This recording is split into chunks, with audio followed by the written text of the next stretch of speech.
আপনাদের সামনে এসেছি বন্ধুরা। আপনারা জানেন যে বিগত 2018 সালে পিরোজপুর 2 ভান্ডারিয়া কাউখালী জিয়ানগর আসনে আমি ধানের শীষ মার্কায় নির্বাচন করেছিলাম।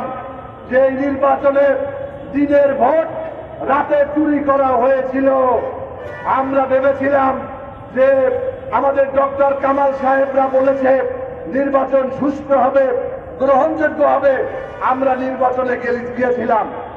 বেগম খালেদা জিয়া 2014 সালের নির্বাচনে যায়নি। তখন অনেকে বলেছিল যে বিএনপি নির্বাচনে যাওয়া উচিত ছিল, বিএনপি নির্বাচনে না গিয়ে ভুল করেছে। আমরা সেই কথার জবাব দেওয়ার জন্য 2018 সালে গিয়েছিলাম। আপনারা দেখেছেন যে আমাদের দিনে যে ভোট হবে সেই ভোট রাতে তারা ব্যালট বক্সে ভর্তি করে তারপর তারা ঘোষণা দিয়ে দিয়েছে সারা বাংলাদেশে জাতীয় পার্টি এবং আওয়ামী লীগের নেতাদেরকে তারা বিজয়ী ঘোষণা করেছে। আমরা ভেবেছিলাম আওয়ামী লীগ হয়তো গণতান্ত্রিক হবে। 2024 সালে হয়তো নির্বাচনে আমরা আন্দোলনের সংগ্রামের মধ্য দিয়ে হয়তো আমরা গণতন্ত্র ফিরে পাবো। কিন্তু যে যায় লঙ্কায় সে হয় রাবণ।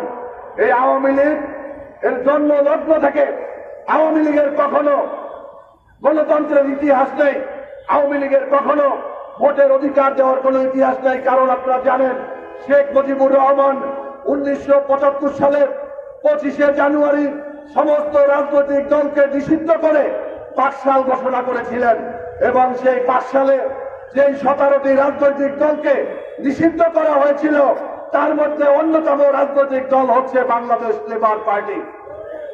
অনেকেই মনে করে লেবার পার্টি মনে হয় যেন সমস্ত কুলি এবং লেবার রিক্সাওয়ালা ভ্যানওয়ালা তাদের রাজনৈতিক দল। আসলে তা নয়। লেবার পার্টি, লেবার হচ্ছে রাষ্ট্রের রাষ্ট্রপতি থেকে শুরু করে রাস্তার ঝাড়ুদার পর্যন্ত প্রত্যেকেই হচ্ছে লেবার, প্রত্যেকেই লেবার। আমরা হচ্ছি সেই লেবার পার্টি। আজকে মেহনতি মানুষদের উদ্দেশ্যে বলতে চাই, আপনারা কারো মিছিলে 100 টাকা 200 টাকার বিনিময়ে গিয়ে তাদেরকে ক্ষমতায় পাঠাবেন না। আপনি তাদেরকে ক্ষমতায় পাঠানোর পরে তিনি ক্ষমতায় গিয়ে শুধুমাত্র নিজে ঢাকাতে 3 বাড়ি থেকে 30 বাড়ি, মালয়েশিয়া বেগমপাড়া এবং সেই কানাডাতে সেকেন্ড হোম সহ তার এত হাজার হাজার কোটি টাকা হয়। এজন্য আপনারা শুধুমাত্র 200 টাকা 300 টাকার বিনিময়ে নিজেদের ভাগ্যকে বিক্রি করবেন না। আপনি আপনার যেই কথা বুঝবে, আপনার যে ভাষা বুঝবে, আপনি একজন শ্রমিক, আপনার একজন শ্রমিক বুঝবে শ্রমের কি মর্যাদা। আপনারা দেখেছেন যে একদিকে আমাদের চালের দাম এই বিগত চলতি মাসে